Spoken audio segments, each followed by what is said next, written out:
ओम शांति। आज 28 अक्टूबर 2020 की साकार मुरली। आज बाबा ने कहा, मीठे बच्चे, तुम इस पाठशाला में आए हो स्वर्ग के लिए पासपोर्ट लेने। आत्म अभिमानी बनो और अपना नाम रजिस्टर में नोट करा दो तो स्वर्ग में आ जाएंगे। आज का प्रश्न है, कौन सी स्मृति न रहने के कारण बच्चे बाप का रिगार्ड नहीं रखते हैं? उत्तर, कई बच्चों को यही स्मृति नहीं रहती कि जिसको सारी दुनिया पुकार रही है, याद कर रही है, वही ऊंच से ऊंच बाप हम बच्चों की सेवा में उपस्थित हुआ है। यह निश्चय नंबरवार है। जितना जिसको निश्चय है उतना रिगार्ड रखते हैं। आज का गीत है, जो पिया के साथ है। ओम शांति। सब बच्चे ज्ञान सागर के साथ तो है ही। इतने सब बच्चे एक जगह तो रह नहीं सकते। भल जो साथ है वो नजदीक में डायरेक्ट ज्ञान सुनते हैं और जो दूर है उन्हों को देरी से मिलता है। परंतु ऐसे नहीं कि साथ वाले जास्ती उन्नति को पाते हैं और दूर वाले कम उन्नति को पाते हैं। नहीं, प्रैक्टिकल देखा जाता है, जो दूर है वह जास्ती पढ़ते हैं और उन्नति को पाते हैं। इतना जरूर है, बेहद का बाप यहां है। ब्राह्मण बच्चों में भी नंबरवार है। बच्चों को दैवी गुण भी धारण करने हैं। कोई कोई बच्चों से बड़ी बड़ी गफलत होती है। समझते भी हैं बेहद का बाप जिसको सारी सृष्टि याद करती है वो हमारी सेवा में उपस्थित है और हमको ऊंच से ऊंच बनाने का मार्ग बताते हैं। बहुत प्यार से समझाते हैं, फिर भी इतना रिगार्ड देते नहीं। बांधलिया कितनी मार खाती है, तड़पती है, फिर भी याद में रह अच्छा उठा लेती है, पद भी ऊंच बन जाता है। बाबा सबके लिए नहीं कहते हैं, नंबरवार पुरुषार्थ अनुसार तो है ही। बाप बच्चों को सावधान करते हैं, सब तो एक जैसे हो न सके। बांधलिया आदि बाहर में रहकर भी बड़ी कमाई करती है। यह गीत तो भक्ति मार्ग वालों का बना हुआ है, परंतु तुम्हारे लिए अर्थ करने जैसा भी है। वो क्या जाने पिया कौन है, किसका पिया है? आत्मा खुद को ही नहीं जानती तो बाप को कैसे जाने? है तो आत्मा ना। मैं क्या हूं, कहां से आई हूं, यह भी पता नहीं है। सब है देह अभिमानी, आत्म अभिमानी कोई है नहीं। अगर आत्म अभिमानी बने तो आत्मा को अपने बाप का भी पता हो। देह अभिमानी होने के कारण न आत्मा को न परमपिता परमात्मा को जानते हैं। यहां तो तुम बच्चों को बाप बैठ सम्मुख समझाते हैं। यह बेहद का स्कूल है। एक ही एम ऑब्जेक्ट है, स्वर्ग की बादशाही प्राप्त करना। स्वर्ग में भी बहुत पद हैं, कोई राजा रानी, कोई प्रजा। बाप कहते हैं, मैं आया हूं तुमको फिर से डबल सिरताज बनाने। सब तो डबल सिरताज बन न सके। जो अच्छी रीति पढ़ते हैं वो अपने अंदर में समझते हैं, हम यह बन सकते हैं। सरेंडर भी है, निश्चय भी है, सब समझते हैं। इनसे कोई ऐसा छीछी काम नहीं होता है। कोई कोई में बहुत अवगुण होते हैं, वह थोड़ी समझेंगे कि हम कोई इतना ऊंच पद पाएंगे, इसलिए पुरुषार्थ ही नहीं करते। बाप से पूछे कि मैं ये बन सकता हूं तो बाबा झट बताएंगे। अपने को देखेंगे तो झट समझेंगे। बरोबर मैं ऊंच पद नहीं पा सकता हूं। लक्षण भी चाहिए ना। सतयुग त्रेता में तो ऐसी बातें होती नहीं, वहां है प्रारब्ध। बाद में जो राजाएं होते हैं वह भी प्रजा को बहुत प्यार करते हैं। यह तो माता पिता है, यह भी तुम बच्चे ही जानते हो। यह तो बेहद का बाप है। ये सारी दुनिया को रजिस्टर करने वाले हैं। तुम भी रजिस्टर करते हो ना, पासपोर्ट दे रहे हो। स्वर्ग का मालिक बनने के लिए यहां से तुमको पासपोर्ट मिलता है। बाबा ने कहा था सबका फोटो होना चाहिए जो बैकुंठ के लायक है, क्योंकि तुम मनुष्य देवता बनते हो। बाजू में ताज व तख्त वाला फोटो हो।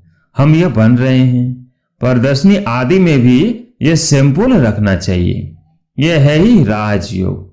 समझो बैरिस्टर बनते हैं तो एक तरफ ऑर्डिनरी ड्रेस में हो, एक तरफ बैरिस्टरी ड्रेस, वैसे एक तरफ तुम साधारण, एक तरफ डबल सिरताज। तुम्हारा एक चित्र है ना जिसमें पूछते हो क्या बनना चाहते हो, यह बैरिस्टर आदि बनना है या राजाओं का राजा बनना है। ऐसे चित्र होने चाहिए। बैरिस्टर जज आदि तो यहाँ के हैं, तुमको राजाओं का राजा नई दुनिया में बनने का है। एम ऑब्जेक्टिव सामने है, हम यह बन रहे हैं। समझानी कितनी अच्छी है, चित्र भी बड़े अच्छे हो, फुल साइज के। वह बैरिस्टरी पढ़ते हैं तो योग बैरिस्टर से हैं, बैरिस्टर ही बनते हैं। इनका योग परमपिता परमात्मा से है तो डबल सिरताज बनते हैं। अब बाप समझाते हैं बच्चों को एक्ट में आना चाहिए। लक्ष्मी नारायण के चित्र पर समझाना बहुत सहज होगा। हम यह बन रहे हैं तो तुम्हारे लिए जरूर नई दुनिया चाहिए। नरक के बाद है स्वर्ग। अभी यह है पुरुषोत्तम संगम युग। यह पढ़ाई कितना ऊंच बनाने वाली है। इसमें पैसे आदि की दरकार नहीं है, पढ़ाई का शौक होना चाहिए। एक आदमी बहुत गरीब था, पढ़ने के लिए पैसे नहीं थे, फिर पढ़ते पढ़ते मेहनत करके इतना साहूकार हो गया जो क्वीन विक्टोरिया का मिनिस्टर बन गया। तुम भी अभी कितने गरीब हो, बाप कितना ऊंच पढ़ाते हैं। इसमें सिर्फ बुद्धि से बाप को याद करना है, बत्ती आदि जगाने की भी दरकार नहीं। कहां भी बैठे याद करो, परंतु माया ऐसी है जो बाप की याद भुला देती है। याद में ही विघ्न पड़ते हैं। यही तो युद्ध है ना। आत्मा पवित्र बनती ही है बाप को याद करने से। पढ़ाई में माया कुछ नहीं करती, पढ़ाई से याद का नशा ऊंच है। इसलिए प्राचीन योग गाया हुआ है। योग और ज्ञान कहा जाता है। योग के लिए ज्ञान मिलता है, ऐसे ऐसे याद करो। और फिर सृष्टि चक्र का भी ज्ञान है। रचयिता और रचना के आदि मध्य अंत को और कोई नहीं जानते। भारत का प्राचीन योग सिखलाते हैं। प्राचीन तो कहा जाता है नई दुनिया को, उनको फिर लाखों वर्ष दे दिए हैं। कल्प की आयु भी अनेक प्रकार की बताते हैं। कोई क्या कहते हैं, कोई क्या कहते हैं। यहां तुमको एक ही बात पढ़ा रहे हैं। तुम बाहर में भी जाएंगे, तुमको चित्र मिलेंगे। ये तो व्यापारी है ना। बाबा कहते कपड़े पर छपा सकते हैं। अगर किसके पास बड़ी स्क्रीन प्रेस ना हो तो आधा आधा कर दें। फिर जॉइंट ऐसा कर लेते हैं जो पता भी नहीं पड़ता है। बेहद का बाप बड़ी सरकार कहते हैं। कोई छपा कर दिखाए तो मैं उनका नाम वाला करूंगा। यह चित्र कपड़े पर छपाए कोई विलायत ले जाए तो तुमको एक एक चित्र का कोई 5 से 10 हजार भी दे देवे। पैसे तो वहां ढेर हैं, बन सकते हैं। इतनी बड़ी बड़ी प्रेस है, शहरों की सीनरी ऐसी ऐसी छपती है, बात मत पूछो। यह भी छपा सकते हैं। यह तो ऐसी फर्स्ट क्लास चीज है। कहेंगे सच्चा ज्ञान तो इनमें ही है और कोई के पास तो है ही नहीं, किसको पता ही नहीं। फिर समझाने वाला भी इंग्लिश में होशियार चाहिए। इंग्लिश तो सब जानते हैं, उन्हों को भी संदेश तो देना है ना। वही विनाश अर्थ निमित्त बने हुए हैं ड्रामा अनुसार। बाबा ने बताया है उन्हों के पास बॉम्ब्स आदि ऐसे ऐसे हैं जो दोनों अगर आपस में मिल जाए तो सारे विश्व के मालिक बन सकते हैं। परंतु यह ड्रामा ही ऐसा बना हुआ है जो तुम योग बल से विश्व की बादशाही लेते हो। हथियार आदि से विश्व के मालिक बन न सके। वो है साइंस, तुम्हारी है साइलेंस। सिर्फ बाप को और चक्र को याद करो, आप समान बनाओ। तुम बच्चे योग बल से विश्व की बादशाही ले रहे हो। वो आपस में लड़ेंगे भी जरूर। माखन बीच में तुमको मिलना है। कृष्ण के मुख से माखन का गोला दिखाते हैं। कहावत भी है दो आपस में लड़े, बीच में माखन तीसरा खा गया। है भी ऐसे, सारे विश्व की राजाई का माखन तुमको मिलता है तो तुमको कितनी खुशी होनी चाहिए। वाह बाबा, आपकी तो कमाल है, नॉलेज तो आपकी ही है, बड़ी अच्छी समझानी है। आदि सनातन देवी देवता धर्म वालों ने विश्व की बादशाही कैसे प्राप्त की, यह किसको भी ख्याल में होगा नहीं। उस समय और कोई खंड होता नहीं। बाप कहते हैं मैं विश्व का मालिक नहीं बनता, तुमको बनाता हूं। तुम पढ़ाई से विश्व के मालिक बनते हो। मैं परमात्मा तो हूं ही अशरीरी, तुम सबको शरीर है, देहधारी हो। ब्रह्मा विष्णु शंकर को भी सूक्ष्म शरीर है। जैसे तुम आत्मा हो वैसे मैं भी परम आत्मा हूं। मेरा जन्म दिव्य और अलौकिक है और कोई भी ऐसे जन्म नहीं लेते हैं, यह मुकर्रर है। यह सब ड्रामा में नूंद है। कोई अभी मर जाते हैं, यह भी ड्रामा में नूंद है। ड्रामा की समझानी कितनी मिलती है, समझेंगे नंबर वार। कोई तो डल बुद्धि होते हैं, 3 ग्रेड्स होती है। पिछाड़ी के ग्रेड वाले को डल कहा जाता है, खुद भी समझते हैं। यह फर्स्ट ग्रेड में है, यह सेकंड में है। प्रजा में भी ऐसे ही है। पढ़ाई तो एक ही है। बच्चे जानते हैं यह पढ़कर हम सब डबल सिरताज बनेंगे। हम डबल सिरताज थे, फिर सिंगल ताज, फिर 9 ताज बने। जैसा कर्म वैसा फल कहा जाता है। सतयुग में ऐसे नहीं कहेंगे। यहां अच्छे कर्म करेंगे तो एक जन्म के लिए अच्छा फल मिलेगा। कोई ऐसे कर्म करते हैं जो जन्म से ही रोगी होते हैं, यह भी कर्म भोग है ना। बच्चों को कर्म अकर्म विकर्म का भी समझाया है। यहां जैसा करते हैं तो उसका अच्छा व बुरा फल पाते हैं। कोई साहूकार बनते हैं तो जरूर अच्छे कर्म किए होंगे। अभी तुम जन्म जन्मांतर की प्रारब्ध बनाते हो। गरीब साहूकार का फर्क तो वहां रहता है ना, अभी के पुरुषार्थ अनुसार। वह प्रारब्ध है अविनाशी 21 जन्मों के लिए। यह मिलता है अल्प काल का।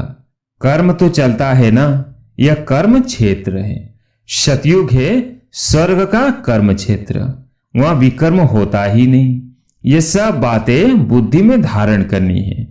कोई बिरले हैं जो सदैव पॉइंट्स लिखते रहते हैं, चार्ट भी लिखते लिखते फिर थक जाते हैं। तुम बच्चों को पॉइंट्स लिखनी चाहिए, बहुत महीन महीन पॉइंट्स हैं जो सब तुम कभी याद नहीं कर सकेंगे। खिसक जाएगी, फिर पछताएंगे कि यह पॉइंट तो हम भूल गए। सबका यह हाल होता है, भूलते बहुत है, फिर दूसरे दिन याद पड़ेगा। बच्चों को अपनी उन्नति के लिए ख्याल करना है। बाबा जानते हैं कोई बिरले यथार्थ रीति लिखते होंगे। बाबा व्यापारी भी है ना, वह है विनाशी रत्नों के व्यापारी और यह है ज्ञान रत्नों के। योग में ही बहुत बच्चे फेल होते हैं। एक्यूरेट याद में कोई घंटा डेढ़ भी मुश्किल रह सकते हैं। 8 घंटा तो पुरुषार्थ करना है। तुम बच्चों को शरीर निर्वाह भी करना है। बाबा ने आशिक माशूक का भी मिसाल दिया है। बैठे बैठे याद किया और झट सामने आ जाते। यह भी एक साक्षात्कार है। वह उनको याद करते, वो उनको याद करते। या तो फिर एक है माशूक, तुम सब हो आशिक। वह सलोना माशूक तो सदैव गोरा है, एवर प्योर। बाप कहते हैं मैं मुसाफिर सदैव खूबसूरत हूं, तुमको भी खूबसूरत बनाता हूं। इन देवताओं की नेचुरल ब्यूटी है। यहां तो कैसे कैसे फैशन करते हैं, भिन्न भिन्न ड्रेस पहनते हैं। वहां तो एक रस नेचुरल ब्यूटी रहती है। ऐसी दुनिया में अब से तुम जाते हो। बाप कहते हैं मैं पुराने पतित देश पतित शरीर में आता हूं, यहां पावन शरीर है नहीं। बाप कहते हैं मैं इनके बहुत जन्मों के अंत में प्रवेश कर प्रवृत्ति मार्ग की स्थापना करता हूं। आगे चल तुम सर्वशुल बनते जाएंगे। पुरुषार्थ करेंगे फिर समझेंगे। आगे भी ऐसा पुरुषार्थ किया था, अब कर रहे हैं। पुरुषार्थ बिगड़ तो कुछ भी मिल न सके। तुम जानते हो हम नर से नारायण बनने का पुरुषार्थ कर रहे हैं। नई दुनिया की राजधानी थी, अब नहीं है, फिर होगी। आयरन एज के बाद फिर गोल्डन एज जरूर होगी। राजधानी स्थापन होनी ही है। कल्प पहले मुआफिक। अच्छा, मीठे मीठे शिकिलदेह बच्चों प्रति माता पिता बाप दादा का याद प्यार और गुड मॉर्निंग।